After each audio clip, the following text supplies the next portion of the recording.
రాజకీయ వ్యూహకర్త ప్రశాంత్ కిషోర్ ఆంధ్రప్రదేశ్ మంత్రి నారా లోకేష్ తో భేటీ అయ్యారు. ఢిల్లీలోని ముఖ్యమంత్రి నివాసం వన్ జన్పథ్ కు పీకే వచ్చారు. అక్కడ దాదాపు గంటకు పైగా లోకేష్ తో చర్చలు జరిపారు. ఈ సమావేశ వివరాలపై ఎలాంటి అధికారిక ప్రకటన రాలేదు. తెలంగాణలో టీడీపీ బలోపేతంపై వీరి మధ్య చర్చ జరిగినట్టు తెలుస్తుంది. బీహార్తో పాటు దేశ రాజకీయ పరిస్థితులపైన చర్చించుకున్నట్టు సమాచారం. తెలంగాణలో టీడీపీ బలోపేతంపై పీకే ఇప్పటికే కొన్ని ప్రణాళికలను టీడీపీ పెద్దల ముందు ఉంచినట్టు తెలుస్తుంది. ఆంధ్రప్రదేశ్లో 2019 ఎన్నికల్లో పీకేకు చెందిన ఐపాక్ వైసీపీ తరఫున పనిచేసింది. ఆ తర్వాత ఐపాక్ నుంచి ఆయన బయటకు వచ్చేశారు.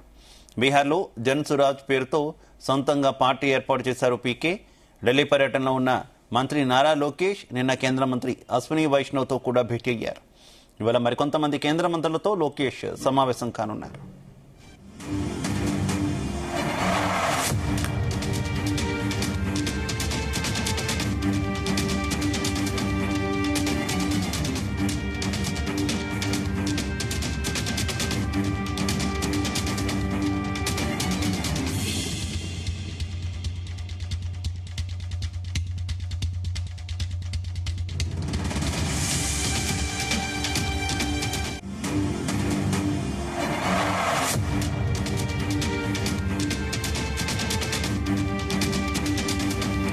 ఢిల్లీ పర్యటనలో ఉన్నటువంటి ఆంధ్రప్రదేశ్ మంత్రి నారా లోకేష్ తో ప్రముఖ వ్యూహకర్త ప్రశాంత్ కిషోర్ భేటీ అయ్యారు.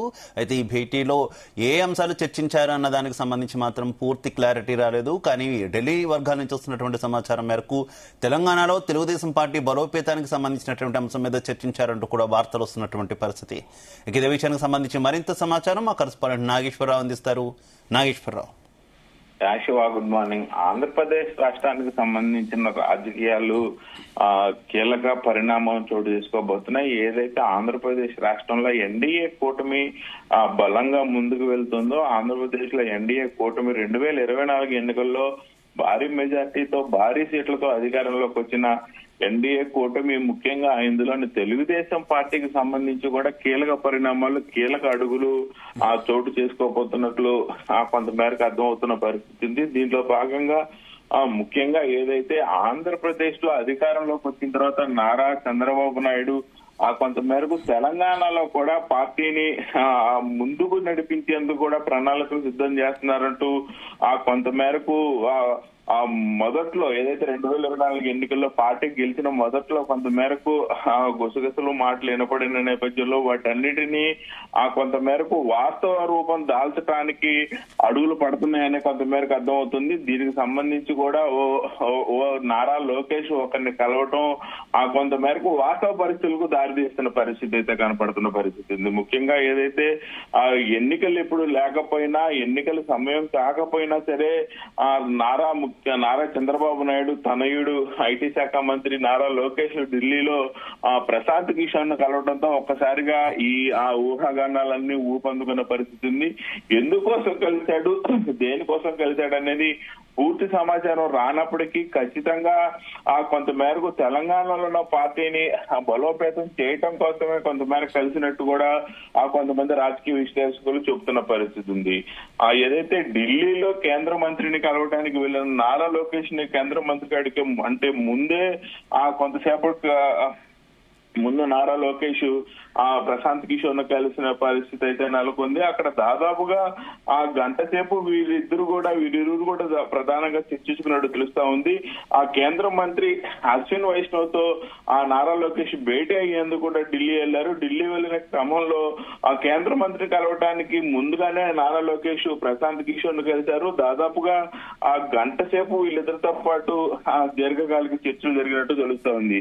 అయితే ఇక్కడ ప్రధానంగా కూడా మనకి తెలిసిన సమాచారం మేరకు ఏదైతే ప్రశాంత్ కిషోర్ జనసురాజ్ పేరుతో బీహార్ లో పార్టీని స్థాపించారు. పార్టీని స్థాపించి జనంలోకి బలంగా వెళ్లేందుకు పోరాడుతున్న పరిస్థితి ఉంది. దాదాపు ఆయన అక్కడ నిరుద్యోగుల సమస్యపై ఆమరణ నిరాహార దీక్ష చేశారు. ఆ తర్వాత దీక్ష చేశారు. దాంతో బీహార్ లో కొంతమేరకు ఆయనకు మంచి పేరు వచ్చిన పరిస్థితి ఉంది. అయితే కొద్ది రోజుల క్రితం జరిగిన ఉప ఎన్నికలలో ఆయన పార్టీ 3వ ప్లేస్ కి పరిమితమైనా కానీ నెక్స్ట్ వచ్చే ఎన్నికల్లో ఆయన గట్టి పోటీ ఇవ్వడానికి సిద్ధపడుతున్నారనే సమాచారం అందుతోంది. అయితే తెలుగుదేశం పార్టీకి బీహార్ లో ఏమన్నా సహాయ సహకారాలు అందించడానికి బీహార్ లో తెలుగుదేశం పార్టీకి పట్టు లేని పరిస్థితి ఉంది. కానీ ఎందుకు వీరిద్దరు కలిశారు, గంట సేపు ఎందుకు చర్చలు జరిగాయి అనేది అర్థం కాని పరిస్థితి ఉంది. ఏదైతే 2019 ఎన్నికలకి 2019 ఎన్నికలు కానీ 2019 ఎన్నికలకి ముందు కానీ ఏదైతే వైఎస్ఆర్సీపీ పార్టీకి సంబంధించి కూడా ప్రధాన సలహాదారుగా ప్రశాంత్ కిషోర్ ఉన్నారు. ప్రశాంత్ కిషోర్ 2019 ఎన్నికల తర్వాత వైఎస్ఆర్సీపీ అధికారంలోకి వచ్చిన కొన్ని నెలల తర్వాత ప్రశాంత్ కిషోర్ ఐపాక్ టీం నుంచి తప్పుకున్న పరిస్థితి అయితే ఉంది. 2019 ఎన్నికలకి కొన్ని సంవత్సరాల ముందు కానీ 2019 ఎన్నికలకి ప్రధాన వ్యూహకర్తగా ప్రశాంత్ కిషోర్ వైఎస్ఆర్సీపీ పార్టీకి సహాయ సహకారాలు అందించారు. వైఎస్ఆర్సీపీ పార్టీ అధికారంలోకి వచ్చిన తర్వాత ఆయన పార్టీ నుంచి ఏదైతే ఐపాక్ నుంచి పక్కకి వెళ్లి ఆయన సొంతగా పార్టీ పెట్టుకొని బీహార్ లో తిరుగుతున్న పరిస్థితి అయితే ఉంది. కానీ ఎందుకోసం ఎందు నిమిత్తం వీళ్ళిద్దరు కలిశారనేది ప్రధానంగా చర్చ జరుగుతున్న పరిస్థితి ఉంది. ముఖ్యంగా ఏదైతే ప్రశాంత్ పొలిటికల్ స్ట్రాటజిస్ట్ పనులు ఇప్పుడు చేయటం లేదు, సొంత పార్టీని నడుపుతున్న పరిస్థితి ఉంది.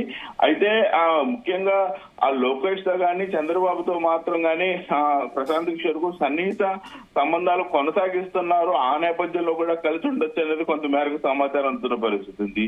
అయితే గత ఎన్నికల్లో టీడీపీ పార్టీకి మాత్రం రాబిన్ శర్మ సహాయ సహకారాలు అందించారు. ఆయన వ్యూహకర్తగా గానీ ప్రధాన సలహాలు గానీ ఆయన టీడీపీకి రాబిన్ శర్మ అందించారు. తెలంగాణలో టీడీపీని కూడా కొంత మేరకు రివైవ్ చేసేందుకు, తెలంగాణ టీడీపీని కూడా డెవలప్ చేసేందుకు కానీ తెలంగాణలో పార్టీ మరలా అధికారంలోకి తీసుకొచ్చేందుకు కూడా కొంత మేరకు ప్రణాళికలు రూపొందిస్తున్నారు. ఆ ప్రణాళికలు రూపొందించే నేపథ్యంలోనే కొంత మేరకు కలిసి ఉండొచ్చు అన్న సమాచారం కూడా కొంత మేరకు రాజకీయ విశ్లేషకులు చెప్పుకున్న పరిస్థితి ఉంది. బీహార్ ఎన్నికల విషయంలో ప్రశాంత్ కిషోర్ అక్కడ ఒంటరిగా పోటీ చేస్తున్న పరిస్థితి ఉంది.